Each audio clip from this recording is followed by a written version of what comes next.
How do we build the world that we are longing for in the here and now? This is the question that orients and guides the work of my beloved friend, Sól Gonzalez. Sól is an intuitive coach. They are a holder of space. They facilitate. They're an energy worker. And they're someone who really cares about justice. They're very passionate about justice, about the quest for liberation, while also staying committed to spiritual practices and the practices of mindfulness and finding a way to inhabit their body and their heart, to tend to their nervous system, to help others do so, even in a world that seems to be coming apart of a world where we experience tragedies such as what is happening in Gaza as we record this podcast. So I will let you get to know Sól. I have included their bio in the show notes. And what I want to say is something about the importance of that Sól holds for me. So it's a friend. We have fun together. We laugh together. We have a meaningful personal relationship. But they also have long held a kind of they are like an archetype for me and for my own growth. They hold a way of sensing and a way of feeling and a way of being in the world that can often feel quite different from how I grew up in my own generation, even though we are both of Latino heritage. And in that encounter, I have learned so much. I have learned so much about myself, and I have grown immensely, and I am just so grateful for Sól holding that energy and that way of being. In this podcast, we'll talk about their approach to coaching, the way they hold and mirror the person they're partnering with. We'll talk about justice. We'll talk about self-regulation. We'll talk about their story as a migrant and as a queer person that is also a non-binary person. It is a rich conversation. I left it feeling settled myself, like a sense of quieting that is necessary. I'm hoping that you get even half as much as I got out of this conversation, because it will be rich. Thank you always for listening. For those of you that are new, my name is Gibran Rivera. I am a coach, a guide, a teacher, and a facilitator.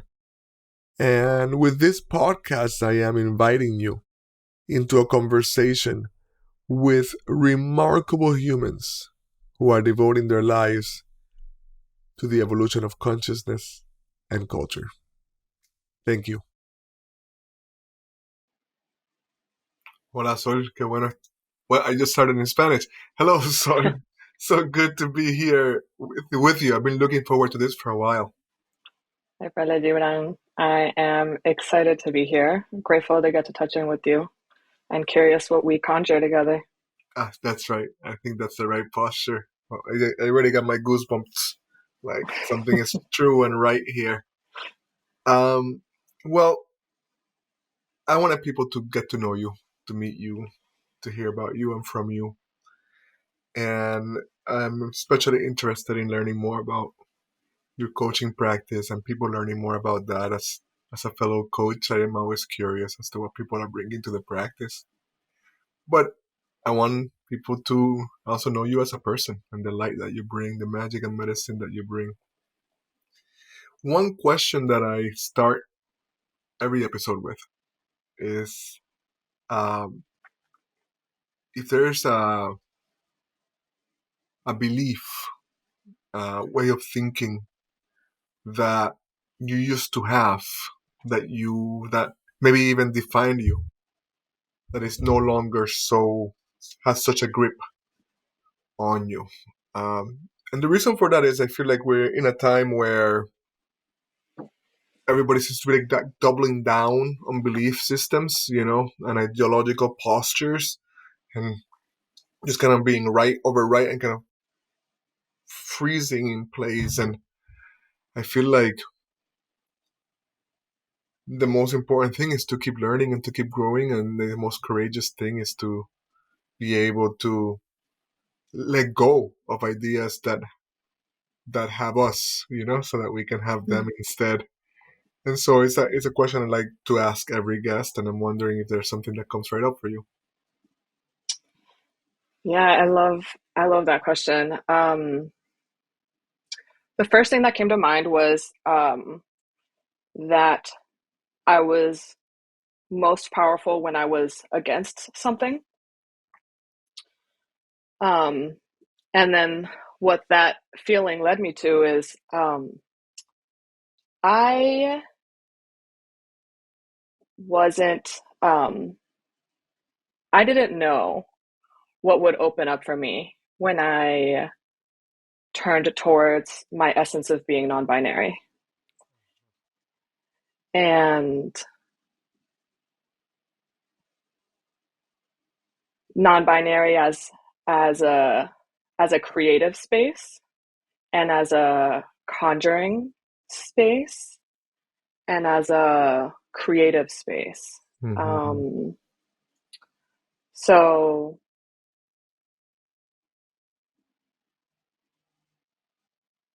mm, yeah, shifting from being against something Mm-hmm. towards uh, being holistic. Mm-hmm. Mm, and non binary, not as in I'm reacting to a binary, but non binary as in I am holding all directions in my body. Mm-hmm. Mm-hmm. I am grounded, I am rooted, and I hold all of the directions in my sense of truth and possibility and love and action Mm-hmm. and liberation. I say, that's beautiful. That's really beautiful. I love hearing that. It adds a layer of depth to my understanding of you over the years, um, and it touches me. Um, Well, we are on the topic. What can you share about that journey about embodying kind of that essence? If it's something that's I imagine it's something you intimate from a younger age, right? And but then the culture doesn't quite welcome it or allow it, and so then you gotta like be like, wait a minute, this is this is who I am. I'm wondering what you can share, if what you're comfortable sharing about your journey. Hmm.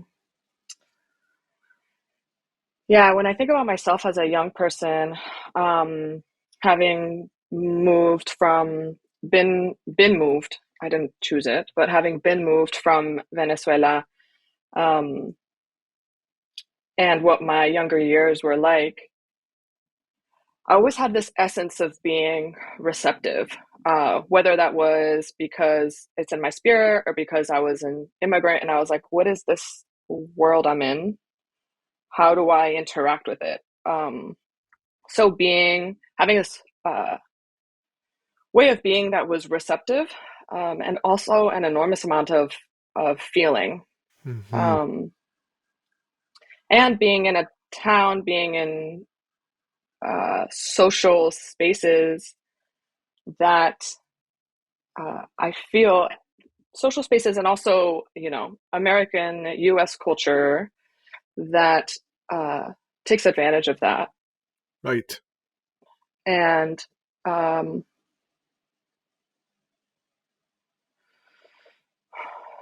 I didn't feel I was offered enough resourcing around how to be receptive and be grounded in Mm-hmm. myself. Mm-hmm. So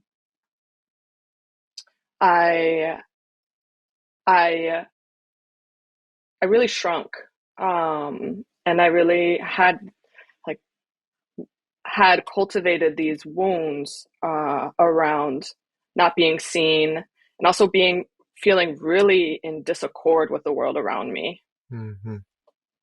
and really frustrated and angry, and looking around and being like, I sense it. I sense it in myself. I sense it around me. And what, yeah. So, um, I really started like developing my political self, which really was like the place in my life where I was able to be given language and frameworks and actually understand this material world a lot better. And it was like arriving to an oasis, being dehydrated. It was like, oh my God, yes, tell me, right, affirm these sensations I have in my body. And really, like the first sensation, the first feelings that I was just flooded with was anger. Uh, you know, this warrior spirit that lives in my body. I feel like I am both a warrior and a lover. Mm-hmm. And the warrior in me just was given room, was given space through organizing that I entered, whether that was Occupy or labor organizing that I went into. Um, I was angry, Yes. and and it was a sensation of like of bridging like my younger self and where I was at that time. And I was like, I am multiple things at once. And there was the door of non-binary that I started to approach. This is beyond, my experience of being queer, of being a young queer, of being a young gender playful person. Mm-hmm. But the essence of it. Um, and I, uh, the high of that lasted not not too long. I was like, yes, I'm empowered. I'm angry. I'm going to fight everything. And then I'm like, ooh, I feel really unwell. I'm so anxious all of the time. I don't know how to maintain relationship with people I love and hold my values. I like everything is like I'm like jumping off a springboard. Mm-hmm. Um, Mm-hmm. And it got to the point where I was just organizing. I had, gotten my dream job as a external organizer in this union that I really, really respected. And I was the most depressed I've ever been in my whole Wow. life. Wow. Right. The most depressed, the most like felt sense of betrayal that was profound in my body. And I had like ruptured relationships with people I loved. I had hurt people who had given me a lot of love. Um, And I noticed that I was just kind of cycling around. I was cycling. I still hadn't landed somewhere. I was still cycling around a wound. The wound was still driving me, Mm-hmm. or wounds were still driving me. Um, and where I am now is, I got the warrior in me. Yes. We're recording this, and there is so much. The most airstrikes that have happened in Gaza happened last night, and I am trying to tend, like, what is the dignified posture of this warrior in my body? Right. And how do I hold this uh, being that loves and wants to be loved as well? Yes.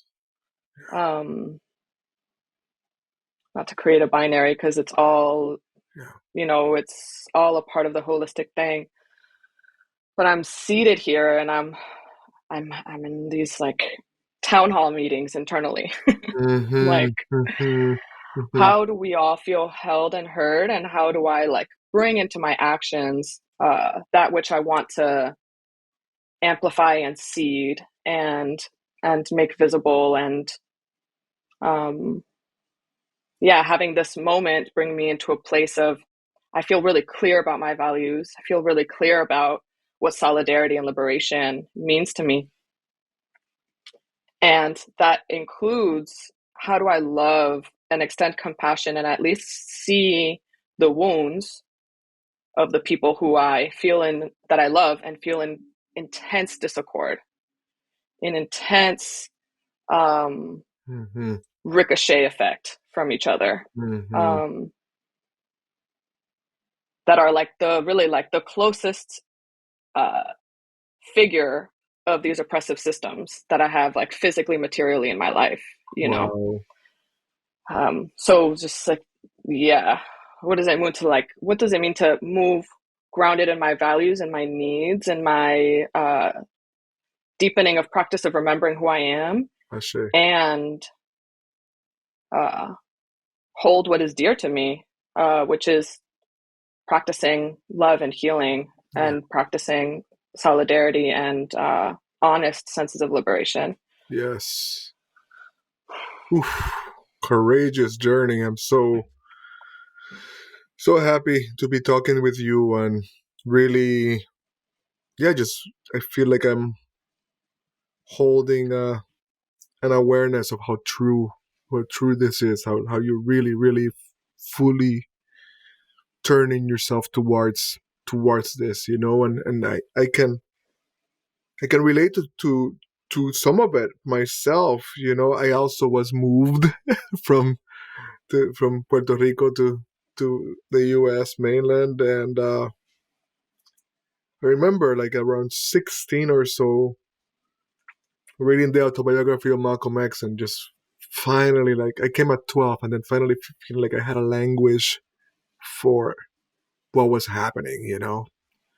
And then, yeah, also, I think, yeah, like, I would say receptive is one way to put it. I want to say perhaps sensitive, but yeah, like a feeler, right? Like somebody that would allow myself to feel, um, but also like a period of just allowing anger to be the defining characteristic. And I Mm. often compare it to coffee. Like it'll get you like high and then drop you. Mm. Um, I and so and so and so eventually you can't be immersed in such discord and in such anger and it not impact, yeah, the way it impacted my relationships with others and the way it manifested in really ugly ways. And I think similar to you, finding ways to bring healing and medicine to life and my work, while while keeping a warrior stance, while keeping a stance of, yeah, this cannot stand, like this kind of self terminating system Mm. cannot hold, and I'm trying to find a new way of being with each other. So yeah, a lot of what you're saying resonates deeply, even if our embodied experiences have been so different. So I really Mhm. I'm resonating, and Mm. I'm appreciating, and I'm curious as to, um, how do you deal,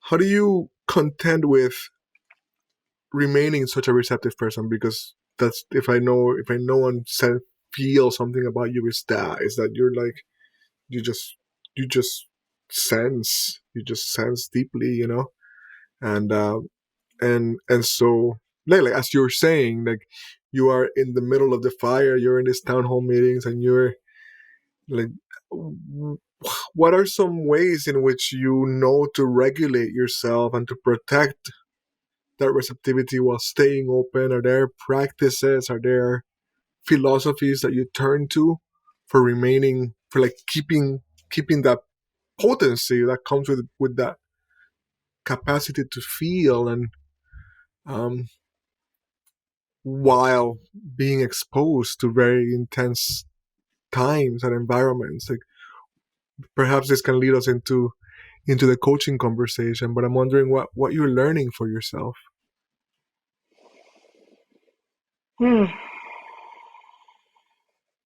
Flooded by by gratefully the resourcing that I have gathered and has been offered to me, and holding the parts of me that are like, you have to say all of them, give them all praise. But I know they feel it in my heart. Approaching this conversation, I lit candle on my altar, Mm-hmm. praying that all those that we have lost experience an easeful transition. Mm. Praying the ancestors for that. I sat at my altar and I took deep breaths, and I centered on this little heart, this little fire that I feel in the center of my chest. Feels like my spirit to be with. What is my like node in the web. Mm-hmm. I made tea with ashwagandha and oat tops and calendula. I rose, linden, tilo.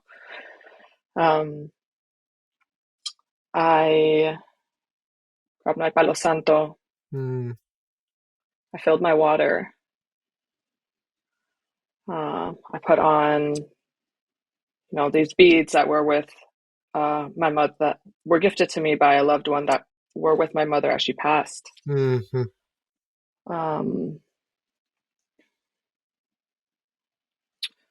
I texted some loved ones telling them I was going to be here.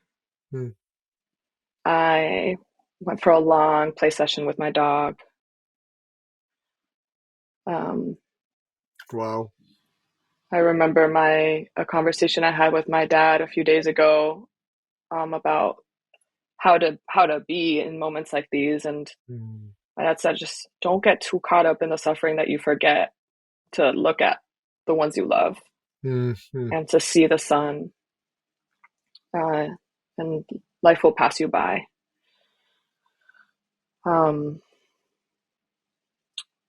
Last night I attended a teach-in about Black feminism and Palestine, and felt the ancestors of Audre Lorde and June Jordan and different Black feminists that call me into being able to hold multiple things at once, and keep my feet on this material ground. Like, what is this material? What is actually happening in this material ground that we're in?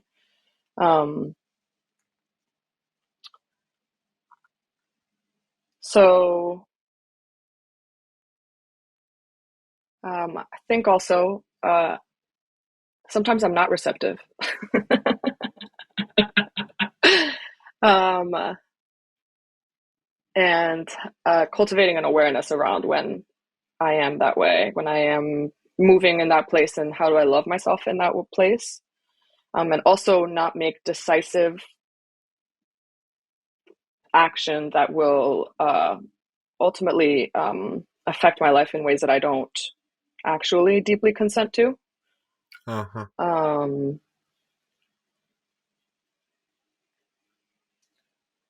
And how do I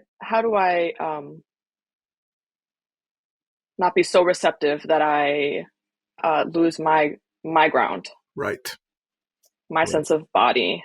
I feel the desire to acknowledge the role of my different teachers, and specifically, I think there was a really big turning point when I was like turned towards Buddhism, and the Dharma, and being offered so many tools and framing and resourcing to like witness what was happening in my body. Mm-hmm. Tools that I rely on a consistent basis Mm-hmm. to explore what actually feeling liberation in my body feels like, and when am I getting rigid around it. Um, Hmm. Including how do I get rigid about trying to be receptive. Right. Right. Right. Wow. I get it. I get it. You know, I'm gonna hear all of it, and then I'm like, who am I if I'm just hearing, listening all to all of it? Right. Who am I in that, in the waves? Yeah. Ashe. Ashe. So much to pick up on in what you're saying, and I think some of it I will come back to, but I'm really feeling the work you've done to get here, and also the honesty and integrity with which you aim to be with yourself, which I think is so important, um, and not easy. Uh, Tommy, let's talk a little bit about your vocation to coaching, and yeah, we were blessed to spend some really special time together recently, but other than that, I haven't seen you in a little while, and except I do follow you on Instagram, and it's just been delightful to see you bring some of what you're learning and drop some lessons in there, and some from like regulating your nervous system to um, just joy seeing you dancing, and just like, which is self-expression, but it's also a teaching that I think is a way it's something, a path that you bring into your coaching. And I'm just curious about the vocation and the approach. Mm-hmm. Yeah. As you were speaking, and I think it felt connected to the previous question, I was like, I feel most grounded and certain and less afraid the more I bring myself in. I Mhm. bring different parts of myself and look at them Right. and um, integrate them. Hmm. I feel the fragility when there are things outside of my view, my periphery. Yes. There is a uh, yeah, because it's out of my periphery. There is a tension. There's something I'm fight. There's a protective thing Right. that is in my body, um, and that feels like a big ground for my coaching practice. Hmm. Is feeling in myself and then seeing in my coaching partners what is possible when we are supported in turning towards the parts of us that we feel tension with, Right. with curiosity that sometimes we can't muster ourselves, but having a coach can support, or having a beloved can support. Um, so that's the first thing. It's interesting to hear you say that, because self-expression is it's one of my shadow things. Hmm. It's been a practice to turn towards the parts of me that are afraid to be seen, Hmm. and to turn towards the parts of me that have been taught by different dominant systems, to that I don't have value in what I say. Mm. And so, you're not the first person to say, I've really appreciated your self-expression. I'm like, wow. Whew, that's you know, an affirmation of that practice. Beautiful. And Yeah, when I sense and when I feel coaching, the spirit of coaching, the like what feels like the ancestral spirit of coaching Uh-huh. feels, and I've said this, it's like very old. It feels in my body. Mm-hmm. Um, a person cultivating the practice to be a like loving mirror for someone, uh, to with that mirror and with different practices support this exploration of like true consent and choice. Uh-huh. Mm-hmm. Um, and I'm really grateful to have that feeling. And my coaching program that I most recently did, that I'm so grateful for, just really centered um, Black and Indigenous worldviews in how we developed and understood what coaching is. Um, Coaching for Healing, Justice, and Liberation is the program. Damon, Sada, Gay, three folks, as well as my cohort mates, who really supported me in affirming what I feel is true, which is coaching as a way to return each of us to our essence. Not that we all have the same essence. That's actually not the point. Like actually really returning to the the the core self that we're here to remember to be. Um, and having that be interwoven, which and in relationship with what is happening in this world. Right. What um, having an abolition framework, uh, having coaching return to its indigeneity, and have coaching support um, bringing grounded healing. Mm-hmm. Mm-hmm. Having our coaching containers be spaces where we can um,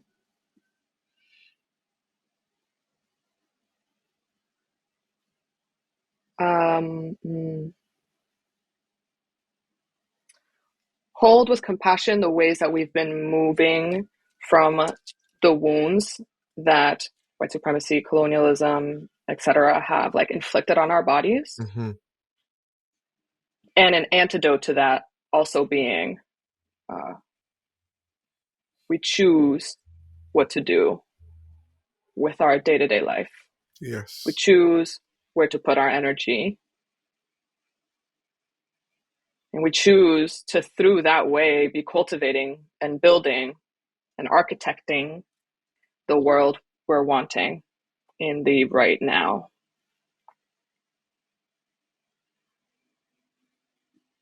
Mm. And that is one that is in our essential self, is to me, one that is essentially uh, interconnected, Yes. essentially in relationship with everything. Yeah. So our my coaching practice holds the self, and one that I'm really grateful to my teachers for reminding this body of, is that, coaching is in service of the self and is in coaching of the collective, and the coaching of the collective is in service of the self. And thinking Mm-hmm. about, conversations we've had of the essential roles of the I and the we. Yes. And the tending to the I always has to have the question about how is that supporting the we? How is that supporting these webs that we're a part of, that we have a responsibility to? Yes. Um, mhm. Beautiful. Beautiful. I resonate deeply uh, with what you're sharing, and I just resonate very deeply with what you're sharing. It makes sense to me. It resonates in my body. I am I am aware of, just from knowing you and even hearing you right now, of this real powerful stance that you hold around consent and choice, and even in relationship to yourself, as as you referred to earlier, right? Like, am I truly consenting to this? Um, even if it's you and you, you know. And I'd love to hear more about that posture and how you hold it and why it's so important.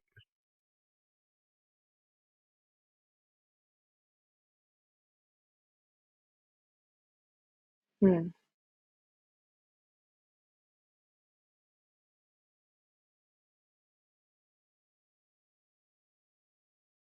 Yeah, it's like, consent is the like the moment I that consent was offered to me as something to learn with the word consent. Mm-hmm. Uh, it's like been an endless unveiling of the depth of what consent means. Um, I've been thinking about consent a lot, um, all the time, because I am a survivor, have had my personal body be non-consentedly crossed. My ancestors have had their lands non-consensually crossed. Um, and right now, as Gaza is being bombed, Mm-hmm. and I am seeing so many of my Jewish siblings say, not in our name. Mm-hmm. And I am feeling a lot of the queers uh, around me say, not in our name. Mm-hmm. And I am feeling uh, the sense of helplessness of being in the United States, helplessness in my body, but also very much around me of uh, our money, our labor, our uh, comfort being used non-consensually Right. um, to commit a genocide, attempt to commit a genocide. Um, the curiosity of like what does it mean to practice consent is also an awareness that the dominant systems, colonialism, white supremacy, ableism, patriarchy, are all rooted on non-consent, Right. are rooted on force, um, on overriding, on domination, non-consensual domination. Um, and the fractals, Adrienne Marie Brown's conversation around the small is a mirror of the large, an emergent strategy, as well as just so many indigenous cosmologies sharing that. Like all of that, uh, all of that breaks down also in our bodies, in my Mm-hmm. body, Yeah. um, and being so in a world that causes so much unnecessary suffering and wounding. Uh, the perpetuation, the continuation also is because trauma, all these things like put us on this autopilot, on these like reactive cycles, um, to with the belief that it'll keep us safe, with the belief that it'll keep us, that it will protect us. I think about this with people that I love so much and are Zionists, and have a family that survived the Holocaust. Mm-hmm. Um,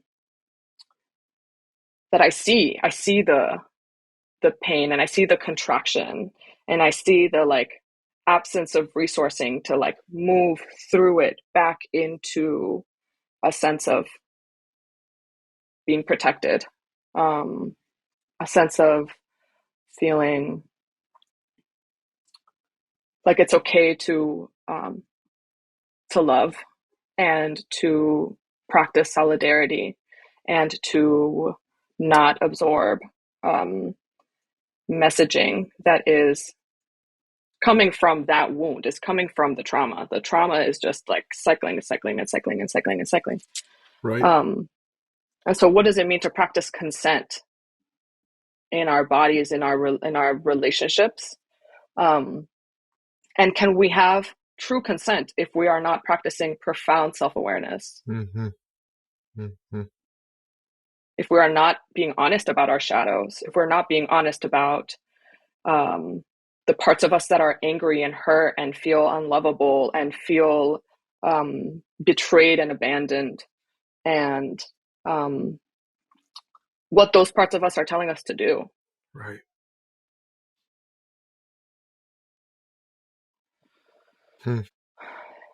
When the bombs started dropping this time around, Gaza, I felt myself go into this stance of anger and hatred. Mm-hmm. Because of just like so much profound grief Mm-hmm. and disbelief. And it took me a bit and I'm grateful I gave myself that space, and I loved myself through it because I knew that it was because I'm hurt. Right. And I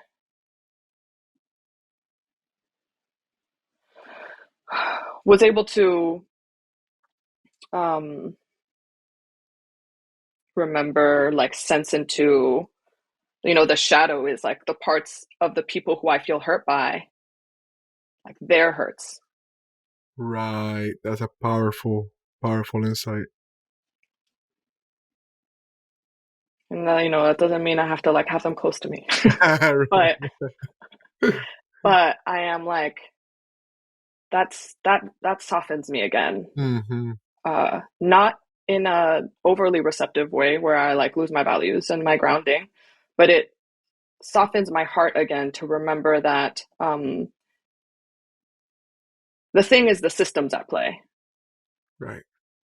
I want to bring my energy towards the systems at play, not to the people around me who I know are really hurt, Mm-hmm. or not my anger and like,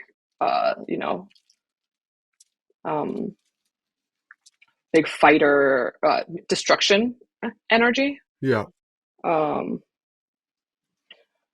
think I want to name, I'm just feeling like, this is how I move through these things. Yeah. Yeah. And, for the folks hearing, I'm like, this is just me. Yeah. And ultimately that eased my suffering. Yeah. To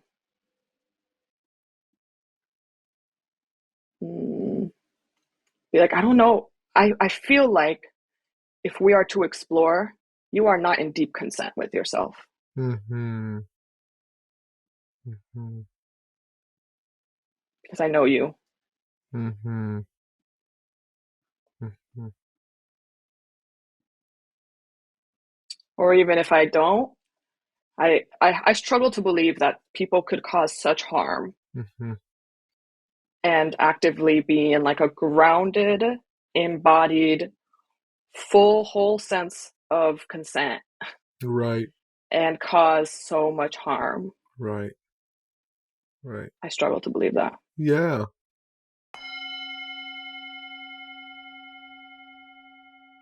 Thank you for the gift of your attention. If there's something here that resonates for you, something that feels true and good, think about a friend that you could share it with. We curate for each other. And that's the only way the good stuff spreads. I appreciate the very respectful way in which you speak of things as they're true for you.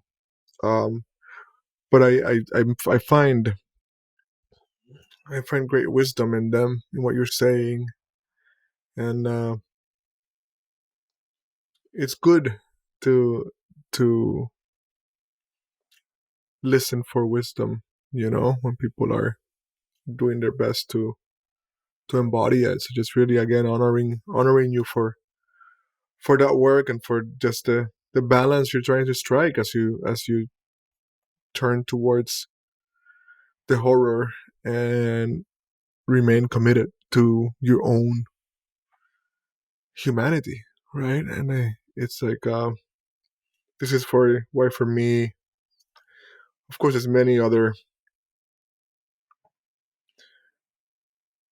wise people that have shared similarly, but in the 20th century, the work of Viktor Frankl, who really experienced horror himself and somehow was able to keep a sense of meaning and human dignity in it, where others didn't, right? And you can't quite blame people for how they show up when they are under the worst possible circumstances a human being can experience. That's not for us to judge, but it's also for us to pay attention to those that keep their humanity in the process and how they do it. I was having what we call family night this weekend with my ex and our son, and periodically we make sure to spend time together as the three of us, and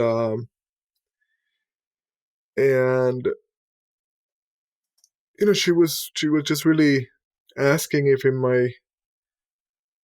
my spiritual work, whatever I'm listening to in terms of messages, right, and what am I learning about these times? Like, is it, are we doomed? Like, is this what's happening? And I don't know that doomed is the right word, but I did say I expect the system's going to shake deeply, and there will be, I'm really influenced by the work of Meg Wheatley, and she has this beautiful book called "Who Do We Choose to Be," and it's amazing because the new edition has 80% new material, which I think is amazing. And one of the things she asserts is that if there's anything that civilizations have in common is that they do collapse, and that's just what happens to them. And it feels like everything is shaking really hard right now between climate change and the rise of the right and the the challenges to what semblance of democracy we did have or have. It feels all very real. And so for me, Whitley's question is most important: is who do we choose to be? You know, who do we choose to be in the middle of it? And that's a lot of what I'm hearing in you. It's like you're making a choice to be to stay grounded and human, because in the end there will be many people who can't, and in the end our response will be better from that place of grounded clarity about principle and value, but also commitment to the heart, and that's a lot of what I'm hearing and sensing in what you're sharing. And I'm just really appreciative of the effort that you bring into it.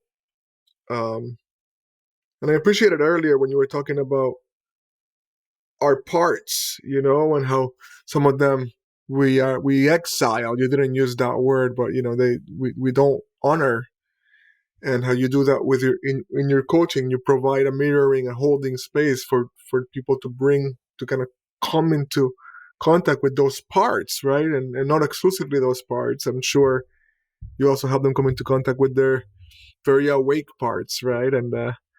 Um, and so the way I look at that is as an integrating of ourselves, as a coming into integrity with ourselves. And I look at like Western culture, certainly, well, since before, but like particularly industrial culture, really is about the compartmentalization of life, right? And that's how we get out of sync with the planet, right? And because we separate things, we see the parts, we don't see the whole, and and then we start to crack ourselves become parts. And well, I mean, we all have parts, but like we compartmentalize. And I feel like the work towards our own liberation is coming back together, that you're speaking to and that you're helping others through. So that's a lot of what I'm sensing and hearing. And so I made a couple of notes here, things I wanted to get back to, because I know that they're very important parts of you. And like when I asked you about how you how do you tend to kind of being this receptive person, you mentioned like the tea that you drank, and you mentioned a bunch of plants, and so I know that you are in many ways like, I don't know if you call yourself an herbalist. I see you as one, and you are like a plant person. And almost every time we've talked, it has come up, and it's like a wisdom that you've cultivated. And so I wanted to ask about that part of you and that side of you, and how does it feed you? How does it help you be in tune? Mm-hmm. Mm. While you were saying that, I was feeling like, oh, my stomach. I woke up with a really tense stomach this morning. Mhm. It feels like there's so much happening. It's hard to digest, and I just like feel tension in my stomach. And just like, oh, I'm grateful for this tea because I think it supported moving this Mm. tension in my stomach. Um, and I don't know if I would claim herbalist because I don't know, there's like Western messaging in my head that I need to do XYZ to like do the thing. But I feel in a natural, um, uh, remembering ancient relationship of being with plants on a daily basis, around me, internally. Um, and I am looking at this mug, which was my mother's, who passed last year. And it says, being an awesome mom is kind of my thing. That was beautiful. Mm. And she is who reminded me in this lifetime, about partnering with plants in moments of throughout our lives, but also in moments of crisis. Um, my mother survived cancer, breast cancer, once before the second time she got it, which ultimately is what she passed, what she died from. But the first time she um, survived it without doing any chemo or radiation. She partnered with an indigenous elder, and like went really deep into a relationship with her herbs and her plants and her food. And I just have so many memories of her telling me Mm. about random facts of um, what different plant, different foods, different things do to the cells in the vina and the um, and how they support in bringing this equilibrium. Because they also just inherently remind us of this truth is that we're interconnected and we're part of the land, Mhm. and that there are beings who are also wiser than us, in some ways, Yeah. and in their own ways. And um, yeah, I went through a self healer rites of passage herbal program with Suchikoat and Naomi Moody, and that really was a like, okay, I'm gonna grab the the fire, the maybe like the walking stick of my healing, and I'm Mhm. going to claim it, and I am going to accept support. Um, and I was in a really difficult time in my life then, and human relationships have been difficult Mm. for me also as a neurodivergent person with all these lived experiences in this world. I'm Mm. like, human relationships, like, I sometimes need a particular type of fortification to approach them. And and really have been grateful for the reminders that I can rely on other beings, on my non-human kin to support me, um, and on plantitas who, like, my stomach has been really hurting, and I was doing the breathing practices that I could. I was putting my heater on it, and really it's like the plantitas really help me in digesting what I like consciously can't do. Or my nervous system, like, yeah, so endlessly grateful to the plantitas who support my nervous system so I can like return to a more spacious, receptive, and boundaried self. Mm-hmm, mm-hmm. Um, um,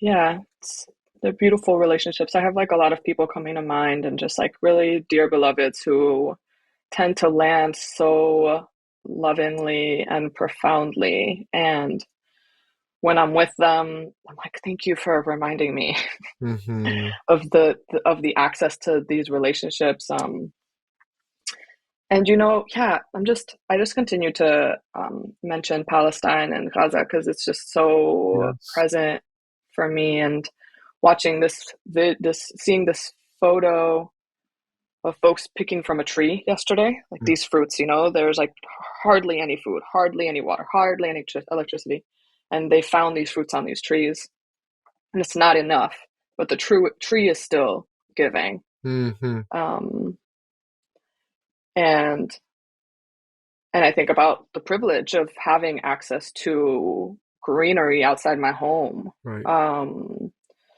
of yeah, being able to like still see the native plants grow here, Yeah. still have even though this isn't like the land I'm indigenous to, the land I'm visiting, like still being able to be in relationship with the plants here.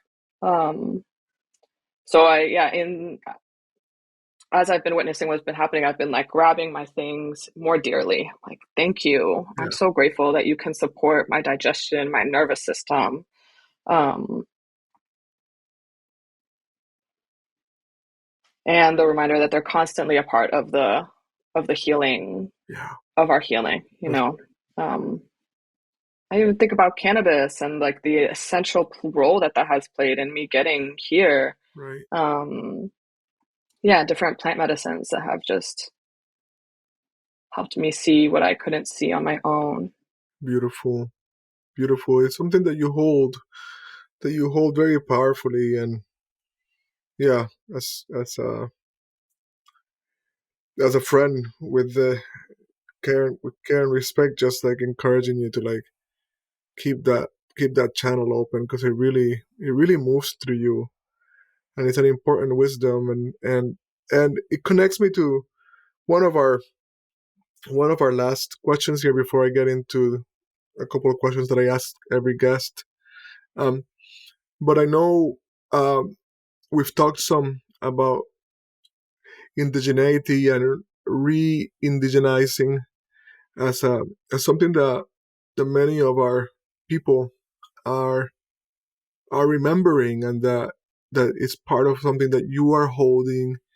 And I when I think about herbalism, and you talked about your mother being with indigenous folk and her own remembering, what what can you share about that process for you, or that aspiration for you? Is there something you could speak to in terms of like that remembering of ourselves, our heritage?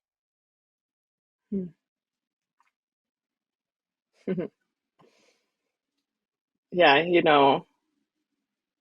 some of it is so fresh. Like a new layer has is taking root that is pretty fresh. But I think a lot of I Hmm. feel a lot about this. As a person of um mixed ancestry, Mm-hmm. and on land that I was not born on, my parents were not born on. Um, and so with so much longing for my homeland. Mm-hmm. Um, and knowing that my homeland was the homeland, the ancestral homeland of some of my people, Mm-hmm. and also the land that received some of my other people, perhaps at the cost of some of my other ancestors. Yeah, that's the complexity of it. um, you know, yeah, returning to the sensation of this body,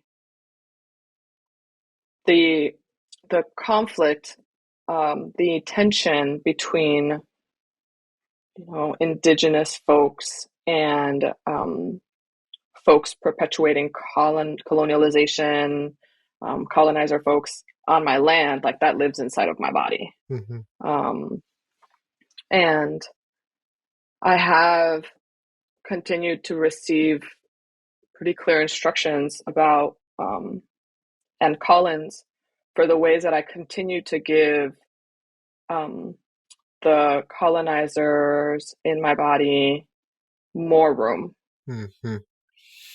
more airtime, more practice space, more uh, air, um, more resourcing. Um, and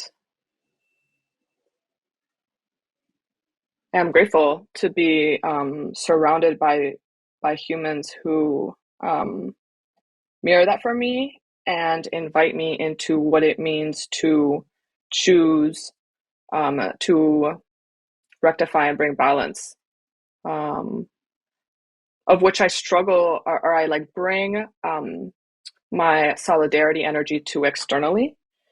And how am I doing that internally to beyond, being in this like fighting energy towards like the colonizer in my body. Also giving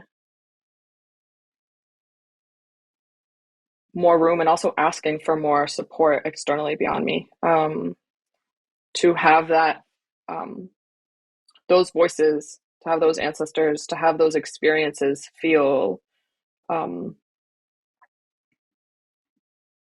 visibilized and feel like their voice is heard. Um, and with what's been going on in Palestine, I've been really like triggered in this like profound bones type place. Um, and in this like siblinghood of um, yeah, being the recipients of colonization. And I've been invited by my guides and different folks to actually take the time to tend to the part of me that in this body like is still is indigenous and is triggered and activated and having memories, um, and so then like what do those parts of me need, and that being kind of a process of re-indigenization of um,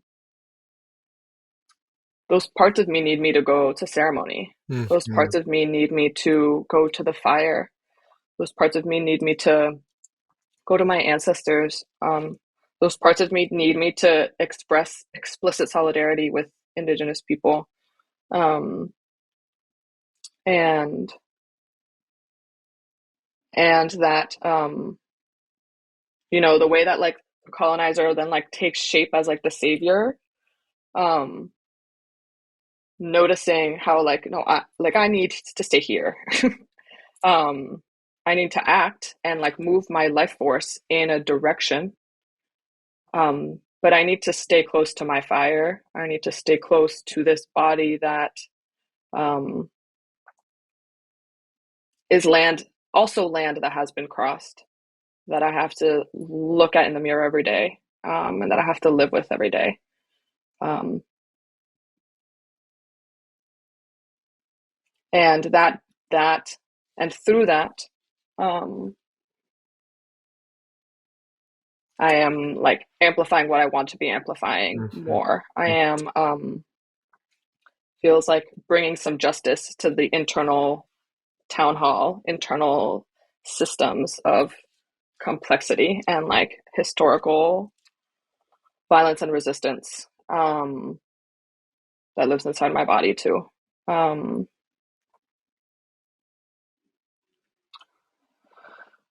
all of that is like while like not being able to go back to my homeland at this moment, not having been back in a while. And so what does it mean to like do that here where I am a visitor, where I'm on other indigenous people's land, um, not from a place of like guilt and collapse, um, but from a place of profound solidarity Sure. and healing. Sure.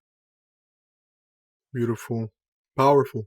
What an important part of your journey and your work. It all it all makes sense. It all comes together, and I can't wait to see how it unfolds. I think I'm gonna move to ask you at least one of the questions that we asked that I like to ask at close. But I think you and I might have mentioned to you. Uh, I one of my one of the medicine people I work with, it's it's it comes initiated in the Chipibo tradition, and the Chipibo people have this powerful practice called a dieta, and and it's this practice where for X amount of time, sometimes you can go for 10 days to the jungle, sometimes it's 6 months, sometimes it's a year, sometimes it depends on the situation, but you build an intimate relationship with the plant, and it could be any plant. I've heard people work with coca, people work with rose, people work with oak, even here in the north. Um, all kinds of plants, and it's almost like the ayahuasca medicine. It's used around it, like at the beginning, at the end, maybe in the middle, but it is this deep development of connection with a plant that then once it's like once it's integrated in your body, that intelligence or some part of that intelligence is available to you for life, and yeah, just hearing you us talk about herbs and then talk about indigeneity, the Shipibo people came to mind, and as at least one people that would sound like would be interesting for someone like you to connect with, I feel. um well, there's a question I ask at the end of every episode, and it comes out of my own commitment to work with men, and I always like to ask my guests, powerful people such as yourself, wise people, um, what advice do you have for men? What should men do as we seek to become conscious, as we seek to right the wrongs of patriarchy while remaining um, who we are, if we are a certain way, like if we have like if we're masculine identified bodies, like keeping that masculinity, but also like addressing all of the ways in which we've been socialized to to cause harm, and so it's like a question that I ask, I'm committed to asking with every podcast. Thank you for that question.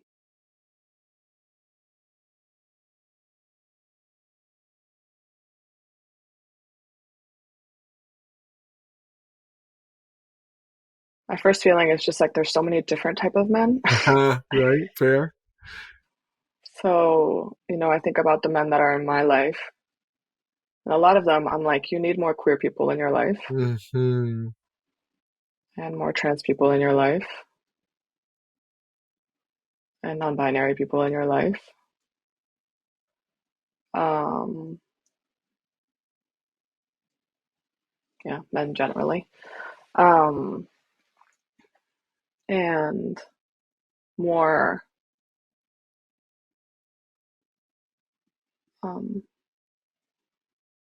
honest, and a lot of people have said this, a lot more honest emotional intimacy with other men, Yes. um, and accountability Hmm. from men, Hmm. Hmm. not just, you know, let me hug you, let me care for you, but also, this is my dude. This is how you're causing harm. Um, I love you, and um, yeah, so much I feel, sense, and people have written about um, the healing that is possible when men can like integrate the parts of them that know that they're flawed, Hmm. Hmm. that know that they cause harm, um, that know that they're hurt, Yeah. but they're like just like bulking up around it. Um,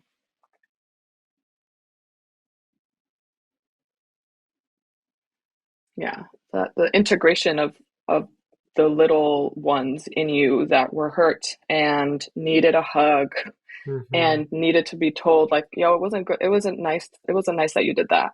Um, or like, I'm sorry, I don't have the resourcing to actually support you in building connections that like reach your heart. Um, that being like a parent to a younger one. Um, and yeah, and I think about this weekend, and when I was at grief ceremony, led by beautiful elders, people in Boston here. And there was one kind of man, a man who also is like plus. And that's it. Um, the rest were non-men, Hmm.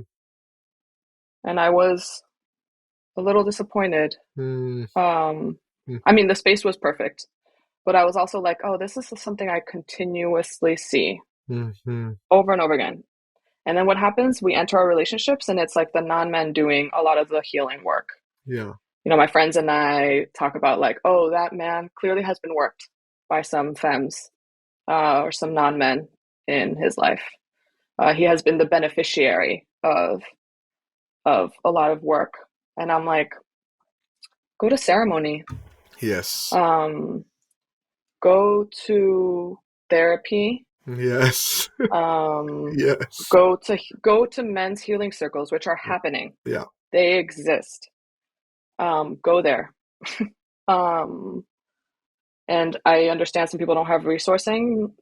Just, like put the feelers out, ask people, look out for things, go to spiritual development things, go to emotional healing things. I'm like, I would love to see a day where there are just more men in these healing spaces. There are more men that are curious about what it means to like heal on an intimate level. Um, and like practice that as like a practice of solidarity, that as a practice of love. Um, and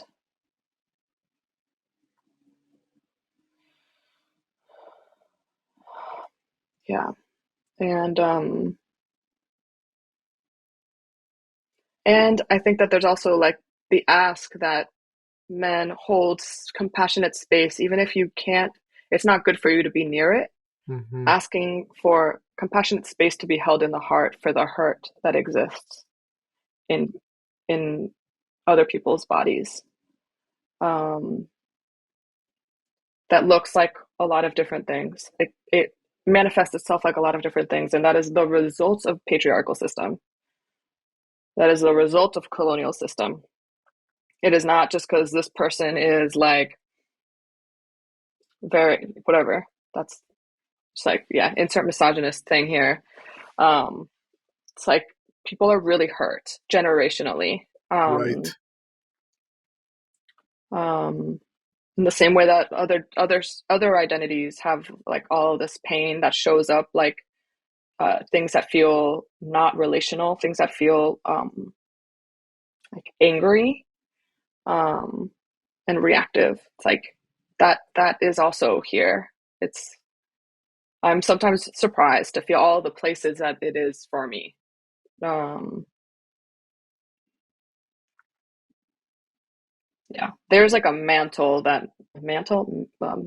torch that like men around me. Well, I have some men that it's just always like, just pick up the torch again, pick it up again, Right. pick it Right. up again and again Right. and again and again.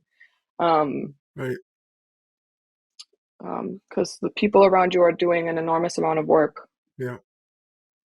that you benefit from. It's powerful. Very powerful. Very rich. Thank you. Thank you. Thank you. Thank you. This yeah, I'm collecting this wisdom, and yeah, continue to share it. I really appreciate it. The care and the honesty that you bring to the question. As we close, Sol, it has been absolutely delightful to connect with you this way, and I feel an opening in my own heart and a settling in my own self. And I trust that that will be transmitted to listeners. Is there uh, anything that you want us to, anything else that you want us to know about you, or any way, mainly ways to find you, if we want to be in touch with your work or follow you? What are some ways? And of course, I'll also ask for the written version and share them in emails and stuff. But people that are getting this on the podcast apps, what might be ways that they can find you and engage you? Mm-hmm. My website, solstice-healing.com, is probably the main way.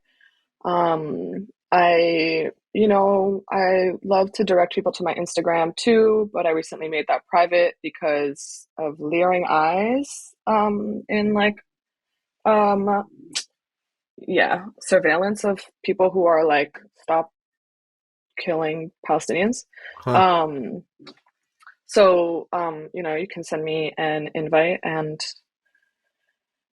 yeah, but really my website, and I offer folks who are interested in a coaching relationship with me, a free 45 minutes to an hour to check if we have chemistry to do beautiful things together. So you can like write me through my website and we can go from there. Um,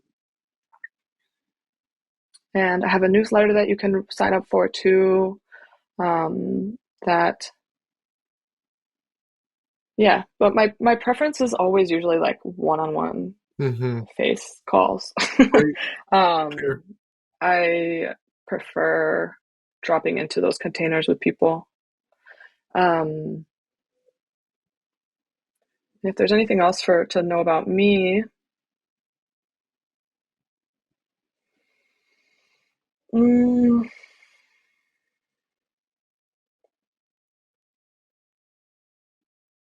hmm, no, I think I feel pretty complete.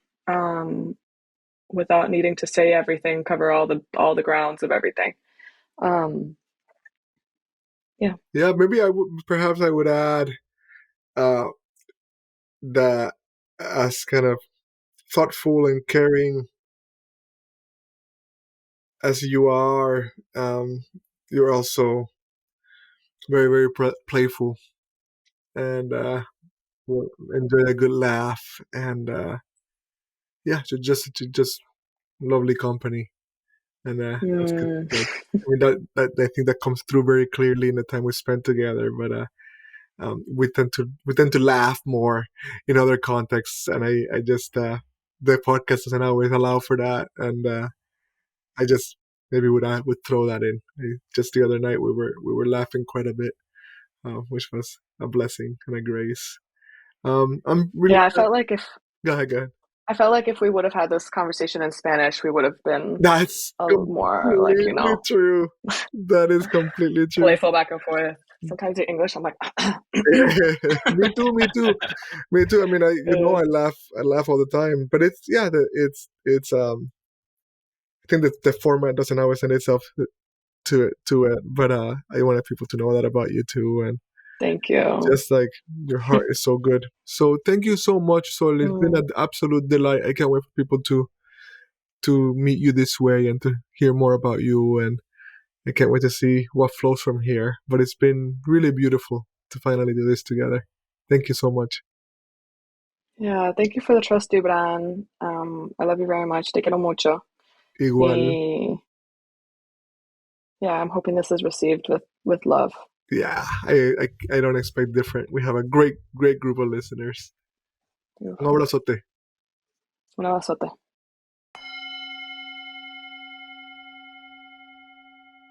Signal versus noise.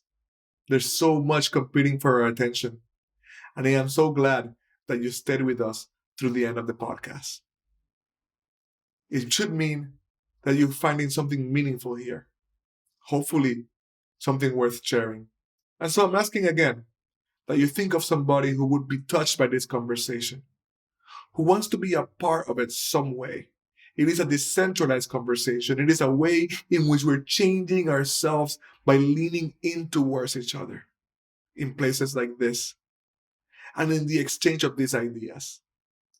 So, who's a person or two that will be specially moved by what you've heard here today? Send them a text, an email. Let them know we're here. We're not trying to reach everybody, but we want to reach the right people. We want to keep having this decentralized conversation. We want to keep working on getting right to the edge of the evolution of consciousness and culture to see what we find here together.